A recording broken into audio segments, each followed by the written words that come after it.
Detrás de las siglas LGTBI y más, existe una realidad con un enfoque que va mucho más allá de la diversidad sexual.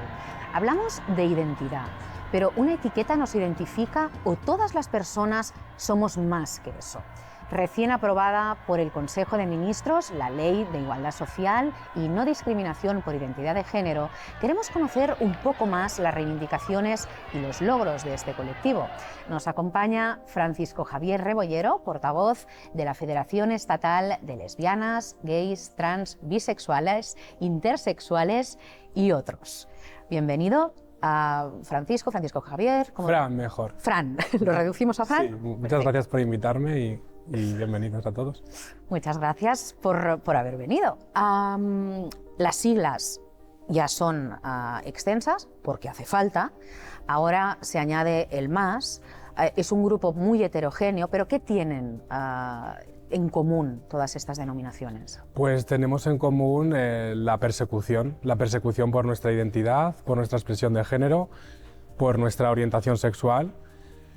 Somos un colectivo muy diverso, como todas nuestras siglas, que hemos sido perseguidos tradicionalmente por el machismo más fortalecido en este país y en el ámbito internacional.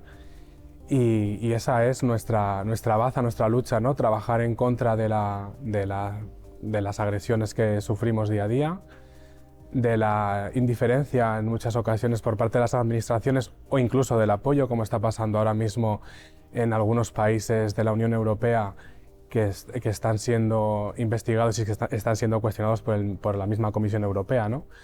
Eso es al final lo que nos une, la lucha en contra de la discriminación por nuestra identidad, por nuestra expresión, por nuestra orientación, y el decir basta a que nos sigan agrediendo por ser como somos y por amar a quien amamos. Hablemos de este aumento de siglas, cuando ya incluso se dice y más. ¿Por qué hacía falta aumentar las denominaciones de cada uno? Entiendo que porque cada uno se siente a sí mismo, pero claro, hay que agrupar. Cuando hablamos de la diversidad, hablamos de la diversidad también de siglas, ¿no? De las diferentes realidades que vivimos las personas que pertenecemos al colectivo. Hace 30 años se hablaba de los hombres gays, de las mujeres lesbianas y se hablaba de las personas bisexuales. Hemos ido aprendiendo poco a poco a entender la realidad de la diversidad y además a buscar diferentes factores que nos unifiquen y que nos clarifiquen por qué estamos siendo agredidas. Hace no mucho tiempo, reflexionando con amigos y amigas, ¿no? Decía, a mí me gustaría que la siguiente generación a la mía, que tengo ahora 27 años, sea la primera generación que no tenga que tener ningún tipo de etiqueta. Pero la realidad es que no podemos seguir viviendo sin etiquetas. ¿Por qué? Porque las generaciones que vienen, si bien es verdad que como norma general son más abiertas con la diversidad, están viviendo también una escalada de odio por diferentes discursos políticos en el ámbito nacional, internacional, regional y local, ¿no? Que abocan a que esté incrementando el número de agresiones que se están produciendo también por parte de personas que incluso son menores de edad.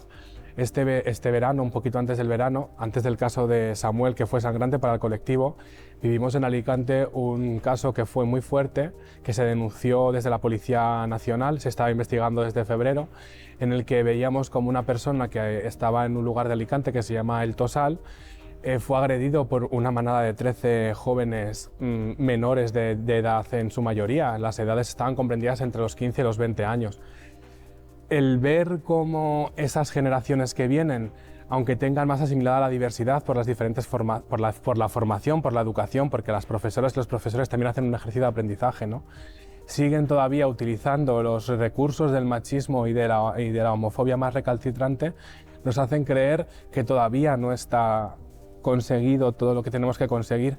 Por eso la ley trans para la igualdad trans y LGTB, que se aprobó hace poco en el Consejo de Ministros, es importante que salga adelante en los próximos meses en el Parlamento español con este sistema doble cameral, ¿no? ¿No queremos tener etiquetas? No sé si no queremos tener etiquetas, es algo a lo que se tiene que enfrentar el colectivo, pero las etiquetas son las que nos hacen que se cohesionen nuestras luchas y que al final también se reconozca que hay un elemento que se llama homofobia, LGTB-fobia, bifobia, lesbofobia, transfobia, que nos ataca, nos condiciona y que, como puedes ver en la prensa recientemente, el 90% de las parejas LGTB no nos queremos visibilizar en la calle, no vamos de la mano con nuestras parejas por miedo a que nos agredan. Cosa que parecía que había cambiado, es decir, desde antaño, cuando se decía que la homosexualidad era una enfermedad, Claro. a todo lo que se vivió, a todo el proceso que hubo también, sobre todo capitaneado en Nueva York con el problema de la SIDA, etc. Todo eso fue como yendo a una mayor aceptación y por lo que me dices hay como una regresión. Hay una regresión por culpa de los discursos políticos. La aceptación de la diversidad con la ley del año 2005, cuando se aprueba la ley del matrimonio igualitario, y luego la del 2007, que permitía que las personas trans pudiesen cambiar su nombre registral y su sexo registral, empezó a haber como una oleada hacia la diversidad y hacia la aceptación de la diversidad. Los discursos políticos vacíos de la extrema derecha condicionan también la psique colectiva, ¿no? Es además una cosa que se estudia en opinión pública, que decimos que la opinión de unos pocos puede parecer la de unos muchos, pero al final la opinión de unos pocos está condicionando la de unos muchos. Hay una creciente escalada de odio. Hablamos de que solamente se denuncia en torno a un 10% de las agresiones que se producen, pero yo que por ejemplo vivo en la ciudad de Madrid, paso mucho miedo en muchas ocasiones. Recibimos de agresiones no solamente insultos, porque al final el maricón siempre ha sido un insulto recurrente, igual que para la mujer fue el insulto puta, Sí. ¿no? Esta es la desgracia de nuestro lenguaje, ¿no? Cómo hemos vuelto a utilizar el maricón, ha vuelto a salir a las calles. No sé si te acuerdas cuando se constituyó el Parlamento, el Gaisper, ¿no? El fantasma que al final empezaron la extrema derecha a utilizar Sí. en nuestra contra, ¿no? Que veníamos a contagiar y luego al final el colectivo lo ridiculizó y lo utilizó como un emblema, ¿no? Al final el discurso, la falta de formación, la falta de apuesta por la diversidad en las aulas, las leyes educativas están para lo que están. Hubo una ley educativa que metió una asignatura que era la de ética y valores. De repente hubo un gobierno de derechas que decidió retirarla de las aulas. El no aprender a respetar, a interiorizar la diversidad pasa con nuestro colectivo, pero podemos ver todos los ataques que hay, por ejemplo, hacia las personas gitanas, hacia las personas migrantes. Es que no acabaríamos nunca. Jamás, no tendríamos programas. Pero, Fran, exactamente, ¿qué esperáis de cuando entre en vigor la ley? Recordemos que está aprobada por el Consejo de Ministros, pero tiene que entrar en vigor. Entonces, hablando hacia el futuro, digamos, hablando en positivo, ¿qué es lo que esperáis que ocurra y qué ya se está trabajando desde vuestros colectivos para poder luchar un poco, ¿no? contra este odio que ha surgido últimamente? Pues, a ver, la Federación Estatal siempre ha apostado por el texto normativo, básicamente porque el que exista una ley ya existe un marco jurídico con el que poder condenar las agresiones, con el que poder visibilizar al colectivo y con el que poder educar en materia de diversidad a las futuras generaciones. ¿Qué me gustaría conseguir con la ley? El pleno respeto a la diversidad y el cero agresiones en los próximos años. Al final, esto es un trabajo de todos y de todas. La ley está en un proceso que tiene que empezar con un proceso de enmiendas en el Parlamento, tendrá que ser aprobada primero por el Congreso, luego por el Senado. El Senado tiene derecho a veto, luego tendrá que volver a pasar por el Congreso. Es un proceso legislativo que es muy complejo, ¿no? Pero al final creo que la ley también viene no solamente a garantizar nuestros derechos, sino también a reconocer nuestras luchas y lo que es más importante. Hablábamos de las LGTB. A mí hay una de las siglas que es la que más me emociona, que es la T, ¿no? Como esta ley y también la Ley de Memoria Democrática que aprobó Félix Bolaños en el Consejo de Ministros poco después de ser nombrado ministro, ¿no? Cómo estas leyes vienen a que la democracia española se reconcilie con nuestro colectivo. Hablas de trans. De las personas trans, sí.